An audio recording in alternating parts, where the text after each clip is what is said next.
네, 안녕하십니까. 깐세클럽 강정훈입니다.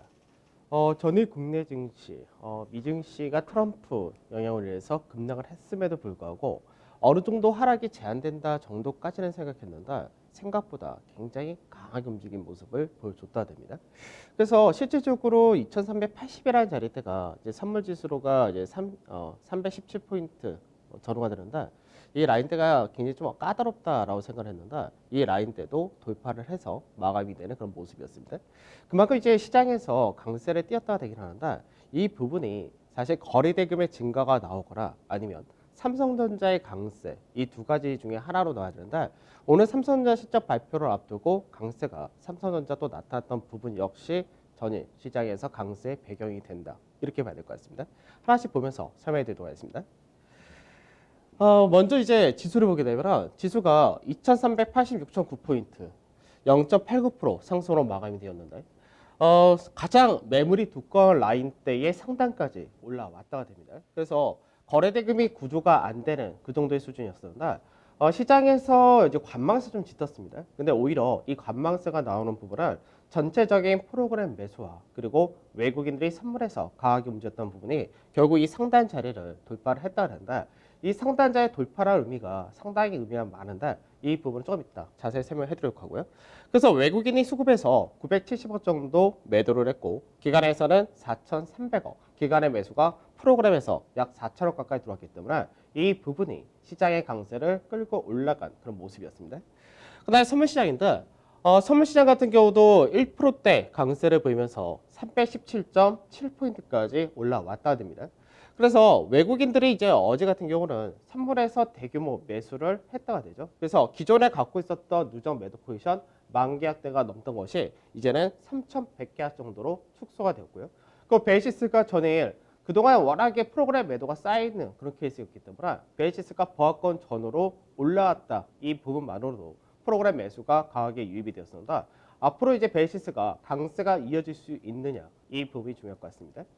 그다음 코스닥 역시 강세가 이어졌다 되죠. 그래서 코스닥이 이제 870선 근처까지 올라왔다 되고요. 거래대금은 코스닥이 오히려 10조대로 여전히 좀 더 어느 정도 많다 이렇게 보시면 되겠죠. 그래서 수급적인 부분에서는 규모는 작지만 외국인과 기관이 동반 매수를 했다가 됩니다. 해외 증시를 보면은 중국은 뭐 내일까지 휴장이다라는 부분 동일하고 미증시 같은 경우가 전일 국내 증시에서 미 선물 지수가 0.4% 정도 상승을 했었다 선방을 확인했었는데 실제적으로 미증시는 1.7에서 1.9%라는 상승을 나타내주면서 그 전날에 하락분 이상으로 상승으로 마감이 되었습니다. 우선은 시장에서 이제 격차가 많이 벌어졌다. 즉 바이든이 승리를 할 것이다라는 부분이 시장에서 더 강해졌는데 이로 인해서 바이든 관련된 쪽이 이제 대규모의 재정 정책을 통한 경기 민감 가치, 그 다음에 신재생에너지, 자유무역주의 이런 쪽이 일어나는 걸 말씀드렸는데 그쪽 전반적인 강세 모멘텀을 받았다 되고요. 그 다음에 이제 트럼프 대통령이 이제 협상 자체를 중단하겠다라고 해놓고선 이제 또 말이 바뀌었습니다. 그래서 일부 항공이라든지 일부 또 다른 부양책, 핀셋 지원이라고 하는데 거기에 따라서는 승인을 빨리 하자 이런 식으로 또 말이 바뀌었습니다. 그래서 여기에 따른 기대감도 형성이 되었다 되고요. 그 연준 의사록이 공개가 되었습니다. 연준 의사록에서 재정 정책의 필요성이 다시 한번 언급이 되었지만 필요시에 추가적인 자산 매입을 할 수가 있다라는 부분이 나왔던 것이 결국 이 역시도 유동성을 더 다시금 확대할 수 있다. 기대감이 형성되면서 미 증시는 전체가 강세를 띠는 모습을 보여줬다 됩니다. 그래서 항공 관련된 운송이라든지 자동차 부품, 금융, 그다음 기술주도 강세를 띄었고요. 그다음 경기 관련된 소재, 화학이라든지 철강 역시 상당히 강했고 산업재 역시 강세를 띄었고 반도체라든지 헬스케어 전체가 다 강한 흐름을 보여줬다 됩니다. 변동성 지수를 그 전날의 상승분 고스란히 반납을 한 28선 초반에서 마감이 되었고 유가는 40불 전후에서 마감. 그다음 MSCI 코리아인덱스는 2.39% 상당히 더 강한 상승을 보여줬다 됩니다. 그래서 67이라는 직전의 고가 라인대를 돌파를 했다가 되고 달러 인덱스는 소폭 약세 그리고 원달러 환율이 1157원대를 다시금 내려왔는데 환율 역시도 상당히 중요한 구간에 들어왔다 이렇게 보셔야 됩니다. 자, 환율부터 잠깐 보도록 하죠. 앞전에 환율 같은 경우가 중요 라인 때 이탈을 한다라고 말씀드렸습니다. 중요 라인 때 이탈하면서 1157원 자리대를 한번 바로 지지를 받았다 되죠.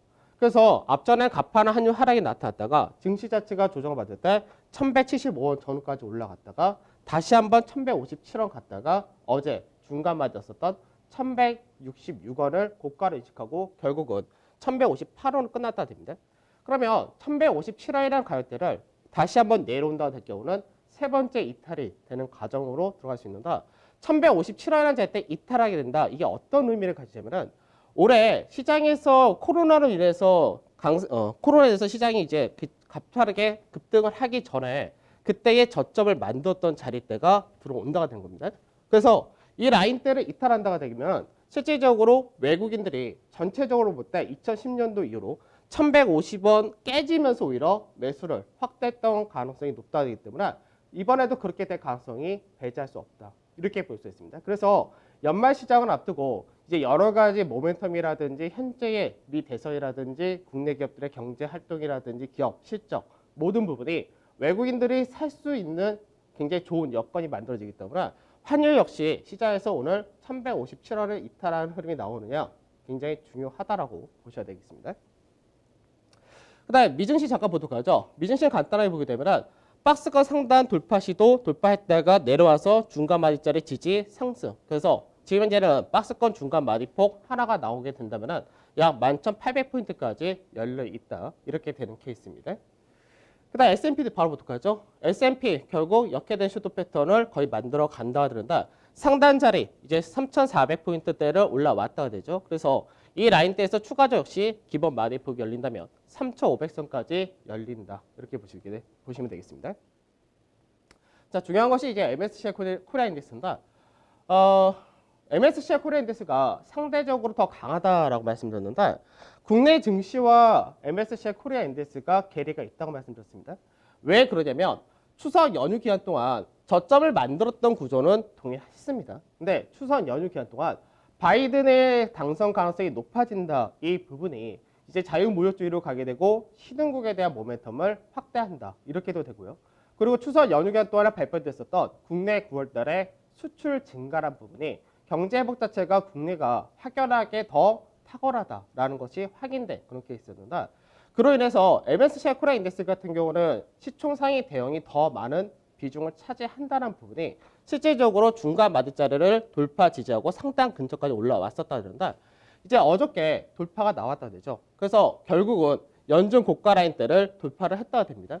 그러면 연중 고가 라인 돌파하게 되면 MSCI 코리아 인덱스를 봤을 때는 마디폭 자체가 이 마디가 거의 7에서 8% 정도의 마디가 되기 때문에 시장에서 국내 증시가 2410포인트 전후 여기가 더 까다롭다 말씀인데 여기를 넘게 될 경우는 실제적으로 국내 증시도 마디 하나가 상당히 크게 열린다 이렇게 보시면 되겠습니다. 그래서 MSCI 코리아 인덱스에서는 연중 고가를 돌파를 했다는 부분이 외국인들이 보는 관점에서는 국내 증시가 연중 고가, 신고가로 들어갔다는 부분에서 상당히 우호적으로 전개될 가능성도 높다라고 보셔야 되겠습니다. 자, 어제 시장 보도록 하죠. 연휴가 바로 앞에 와서 그런지 왠지 오늘 좀 피곤한 것 같은데 업종별 등락을 보게 되면 전체적으로 대부분의 강세에 뛰었다가 됩니다. 왜 그러냐면 프로그램 매수가 강하게 유입됐기 때문에 이 효과가 나타났다 그런데 결국 이제 어제 시장에서 상대적인 강세를 더 많이 보였다가 된 쪽은 IT와 은행, 보험, 그리고 소재 쪽, 화학 쪽에서가 순수화학과 신재생에너지, 그리고 항공, 그리고 제약 이런 쪽에서가 상대적으로 강세를 더 보였다 됩니다. 그렇다고 시장에서 전반적으로 차별화가 크게 나타나지도 않았다. 이 부분이 결국은 프로그램 매수인들 연말까지 우리가 이제 배당 투자라든지 이런 것도 있기 때문에 향후 들어올 수 있는 프로그램 매수 규모는 상당히 크다라는 것은 거의 변동이 없습니다. 다만 시장에서 이 프로그램이 강하게 들어오기 위해서는 선물 쪽에서 베이시스를 맞춰주는 그런 과정이 필요한데 그 부분이 이제 오늘 만기 이후로 어떻게 전개되느냐 이게 상당히 중요하다고 보셔야겠습니다. 자, 수급 간단히 보도록 하죠. 수급을 보게 되면은 동반 매수가 상당히 많다. 우선은 외국인들이 어제 매도를 하긴 했지만 외국인의 매도는 제한적이었고 여전히 외국인들은 종목별 업종별로 사고 파는 것이 나눠져 있다가 되는데 그 상태에서 기관에서의 매수가 상당히 강화되기 때문에 이 부분에 동반 매수가 상당히 많았다 됩니다. 그래서 외국인 같은 경우는 삼성전자라든지 LG전자, 그 다음에 LG이노텍, 삼성전기 이런 IT 쪽을 전반적으로 샀다가 되고요. 그 외적으로 LG와 뭐 꾸준하게 매수를 하고 있고 네이버 역시 매수를 하는 부분 거의 비슷합니다. 그 다음에 매도를 보게 되면 매도에서는 이제 NC소프트에 대해서 매도가 좀 나타난 모습이 있었다 되고요. 그 다음에 자동차 쪽에 대해서 매도를 했고 제약에 대해서 주로 매도를 했다가 됩니다. 그 다음에 기간의 세수를 보면 기간 같은 경우는 어제 프로그램 매수가 상당히 컸기 때문에 삼성전자에 대한 매수가 가장 컸고요. 그 다음에 하이닉스라든지 세트라든지 KB금융, 포스코, 카카오, LG와 자동차 시총상이 거의 전반적으로 들어왔다가 됩니다. 그 다음 매도에서는 시장에서 NC소프트 역시 매도가 컸고 그 다음에 비비안, 개별적인 모멘텀이 좀 있었죠. 그 다음에 네이버라는 현대모비스 매도가 나오게 됐지만 매도 규모 자체가 굉장히 작은 모습을 보여줬다 됩니다. 자, 오늘 이제 만길입니다. 만길인데 코스피 200 선물지수 보도록 하게 되면은 선물지수가 아니라 코스피 200 지수입니다. 코스피 200 지수 보면은 가장 까다로운 자리가 이 라인, 여기가 매물이 가장 많은 자리다라고 말씀드렸는데 이 가격대가 317.5에서 7자리가 됩니다. 그래서 이 상단 자리대까지 거의 올라왔다가 되죠. 그러면 실질적으로 우리가 9월 달에 만기일 때 종가 기준으로 할 때 어떻게 되었냐면 종가 기준으로 이제는 한 0.26% 정도까지 올라왔다가 됩니다. 그러니까 실질적으로 9월 달 선물 옵션 동시 만기와 어제의 종가가 거의 맞춰져 있다. 이렇게 볼 수 있는데 그 사이에 외국인들이 선물 쪽에서 수급을 어떻게 움직이냐면 처음에는 만기 끝나고 나서 시장에서 상승 쪽으로 무게했을 때가 약 7,500계약 정도를 순매수를 했었고요. 그러고 나서 시장에서 하락이 세게 떨어지면서 하단자리까지 왔을 때가 약 7,590계약 정도 순매도를 했다가 됩니다.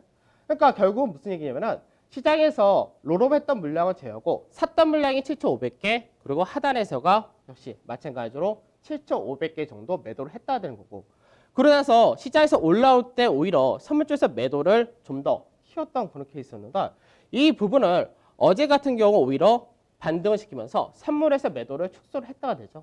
그러면 지금 현재는 만기 이후로 약 3,100개 정도 누적 매도를 가지고 있는데 실질적으로 외국인들이 이 라인 때 오늘 추가적인 상승이 가능하다가 된다면 오히려 매도했던 물량을 더 매수를 할 수 있고 앞전에 7,500개까지 다시 늘릴 수 있기 때문에 그렇게 될 경우 긍정적으로 볼 때가 약 3,000계약에서 10,000계약 정도 외인들이 추가적인 선물 매수를 할 가능성도 높다. 이렇게 볼 수 있습니다.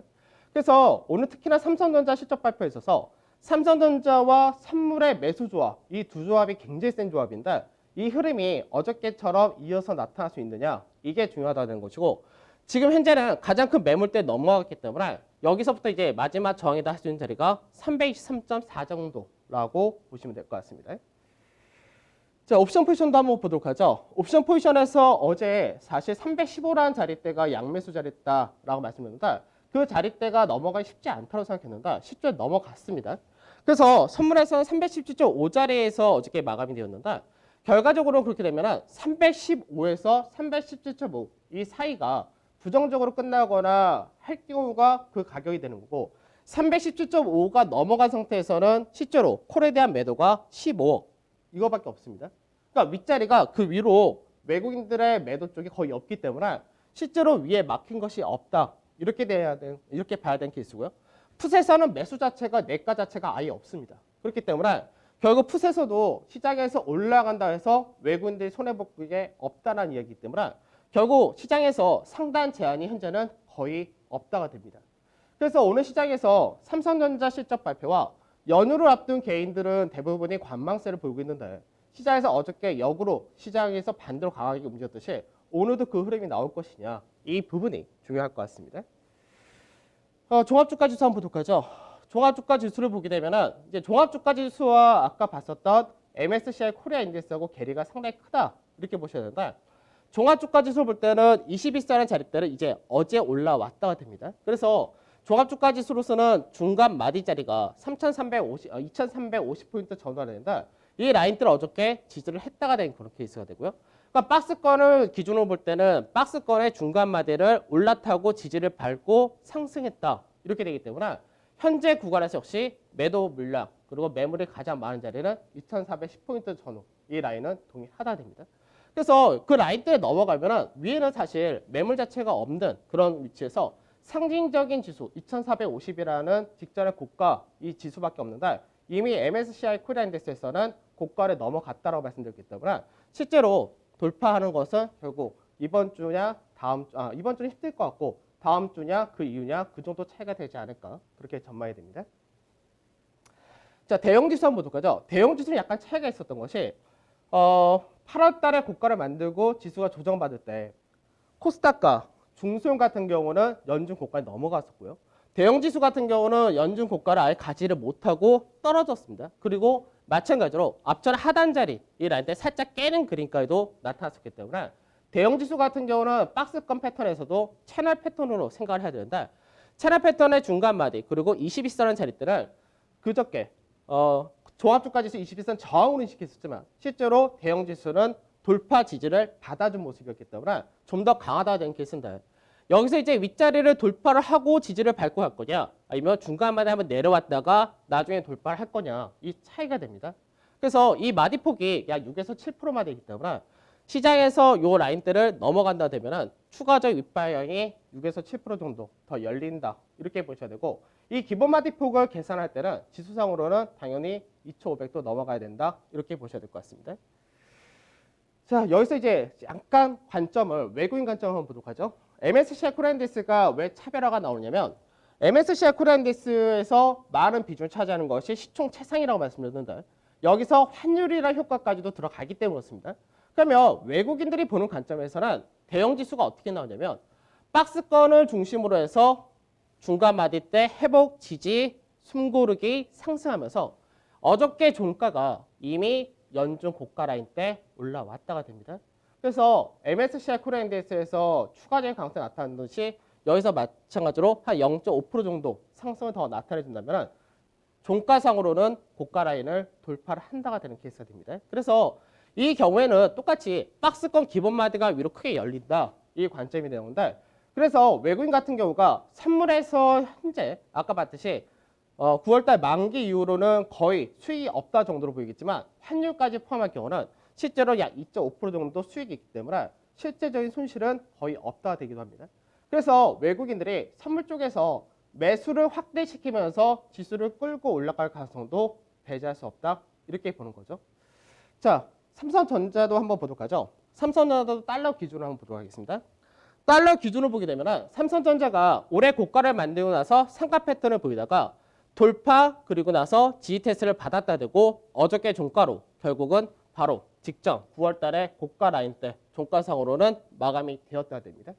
그래서 삼성전자가 오늘 실적 발표가 예상치를 상회한 결과가 나온다 했을 때 실제로 실적이 잘 나왔다가 된 쪽이 가전이라든지 디스플레이 이런 쪽인데 반도체가 상당히 약했다는 얘기죠. 그러면 무슨 얘기냐면 반도체에 대한 업황 전망이 내년에 좋아진다 되면은 삼성전자는 디스플레이와 가전과 반도체 세 개가 모두 굉장히 좋은 호실적이 한 번은 나타날 가능성도 높아진다가 됩니다. 그래서 삼성전자가 모양상으로는 상가 뺐던 돌파 지지 상단 자리 돌파형 만들었기 때문에 실제로 외국인들 보는 관점에서는 조금만 강세를 더 뛴다 하더라도 신고가로 전개되는 형태다. 이렇게 볼 수 있는 거죠. 그래서 삼성전자와 선물이라는 이 조합이 만기를 앞두고 오히려 개인 투자자분들은 상당히 많은 경계감이 만들어졌다는데 이 라인대를 돌파를 할 수가 있다가 나올 수가 있습니다. 반면에 만약 삼성전자가 차익 실현으로 간다, 시장 상승 누른다 되게 될 경우는 박스권 이 라인대에서 좀 더 왔다 갔다 한다 이렇게 되기 때문에 이 경우는 지수가 아까 전체적인 채널 패턴을 보였듯이 한 차례 쉬고 그 다음에 돌파형. 그러니까 결국은 똑같은 얘기입니다. 어차피 돌파하는 게 빨리 오늘부터 돌파할 거냐 아니면 한 차례 쉬었다가 돌파를 할 거냐 그 관점은 거의 동일하기 때문에 그 관점만 보고 가시면 될 것 같습니다. 자, 투자전략 보도록 하죠. 우선은 이제 미국의 대선과 어닝 시즌 이미 미 대선은 많이 기울어졌습니다. 그러면 앞으로 실질적인 선거를 하는 11월 3일 이 전까지 시장에서 리스크 요인은 뭐냐면은 지지율 격차가 좁혀진다 라고 할 경우는 이게 리스크 요인으로 작용을 합니다. 근데 그 지지율이 좁혀지지 않은 상태로 현재 분위기가 유지가 된다면은 바이든에 대한 당선 가능성이 그대로 유지가 된다는 얘기고 이 부분이 국내를 비롯한 여러 가지 업종이나 모멘텀이 상당히 강하다는 겁니다. 그래서 왜 현재 미증시를 볼 때 미증시에 대해서 오히려 추세가 전환되었고 지지받고 상승받아서 높다 이런 얘기를 하면 앞전에 미증시는 기술주에서 빵이라고 얘기하는 빅테크만 강세를 띄었었지만 지금 현재는 빅테크가 중심이 되는 게 아니라 빅테크는 딱 중간 정도에서 올라갔다 내려갔다 정도이지만 그 외적인 쪽이 상당히 강하다는 거죠. 그러니까 미증시 전체가 그동안 못 갔었던 밸류상으로 부담이 안 되고 앞으로의 여러 가지 정책 모멘텀을 받으면서 강세 뛸 수 있는 쪽이 강세 뛴다는 부분. 이게 국내 증시에서 상당히 좋다라고 보시면 될 것 같습니다. 그다음에 어닝 시즌은 미국도 마찬가지로 들어가는데 어닝 시즌에서는 뭐 현재 미국이 워낙에 전망치 자체 낮게 형성하기 때문에 그다지 나쁠 것이 없다는 거고 국내는 어닝 시즌 자체가 상당히 기대가 높은데 이 부분이 차익 실현 성격이 나오느냐 아니면 그대로 강세를 가느냐 이 차이가 됩니다. 그래서 그 강세가 나온다 되면 실적이 좋은 쪽은 실적이 좋으니까 내년도 좋을 거야 이런 식으로 연결이 되고 실적을 바닥을 쳤다라는 쪽은 오히려 바닥을 쳤으니까 앞으로 좋아질 수밖에 없다 이 논리가 같이 형성되기 때문에 그래서 이번 어닝 시즌이 상당히 중요하다는 부분이 이 부분이고 오늘 삼성전자가 첫 스타트를 어떻게 끊을 거냐 이 차이가 됩니다. 그 다음에 이제 바이든 관련해서 뭐 같은 얘기고 그다음 어닝 시즌도 뭐 동일한 실적이 어디가 좋다 그 외에 무난한 실적이고 바닥이 나오느냐 이 정도 차이니까 거의 동일합니다. 그 다음에 오늘이 이제 삼성전자 실적 발표가 있고 옵션 만기까지 있고요. 또 연휴 전 거래이기 때문에 사실 그래서 어저께 거래 대금이 작은 상태였고 개인들이 적극적인 매매를 아예 안 했었는데 오히려 역으로 올린 그런 케이스가 되었습니다. 그래서 오늘도 그 형태가 이어지느냐 이 부분이 될 거고요. 그 다음에 코스피 지수가 결국 이번 주에는 밑으로 많이 빠져봤자 2350 거의 떠지지도 않을 것 같고 그 다음에 2380이라는 자리대를 넘어갔다 되는데 그럼 이번 주에 어디까지 올라갈 거냐 이 부분이 사실은 좀 더 나을 수도 있고 그렇지 않을 수도 있다 될 수가 있습니다. 그래서 지금 현재는 외국인들의 포지션 자체가 위가 막힌 것이 없기 때문에 외국인들이 수익을 극대화한다고 삼성전자가 실적 발표 이후에 강한 매수가 들어오면 계속 갈 수 있는 구조가 되기도 합니다. 코스닥은 역시 동일하다. 현재는 동조가 된다가 돼 있고요. 그 다음에 뭐 맨날 똑같은 얘기죠. 경기 관련 중심으로 계속해서 비중 확대시키고 이쪽이 좋다. 동일한 얘기고 관심 업종도 똑같습니다. 어떻게 보면 지겹다라고 생각할 수 있는데 현재는 이쪽이 가장 좋은 게 동일합니다. 그래서 이쪽 그대로 보시고 이제 철강 같은 쪽 이제 3분기 실적 바닥치고 내년 좋아진다. 이것도 그대로 가고 조선 같은 경우는 원화가 강세될 때 또 수혜가 되는 그런 케이스가 되기도 합니다. 건설 같은 경우도 시장에서 이제 서서히 모멘텀이 들어올 게 많기 때문에 같이 보시면 될 것 같습니다. 자, 오늘이 목요일인데 실제로 이제 오늘이 이번 주 마지막 거래일이고 오늘 옵션 만기가 마감이 되면은 이제 다음번에는 실적 그리고 연말에 대한 기대감 이런 것들 같이 붙을 것 같은데 시장에서 비관적으로 보게 되면은 시장 자체가 항상 비관적이고 긍정적으로 보게 되면 항상 긍정적인데 연말까지 시장 볼 때는 상당히 긍정적으로 보고 있기 때문에 그에 맞춰서 가시면 될 것 같습니다. 저는 오늘 여기서 마무리하도록 하고 성공 투자하시고 저는 다음 주 찾아뵙도록 하겠습니다. 감사합니다.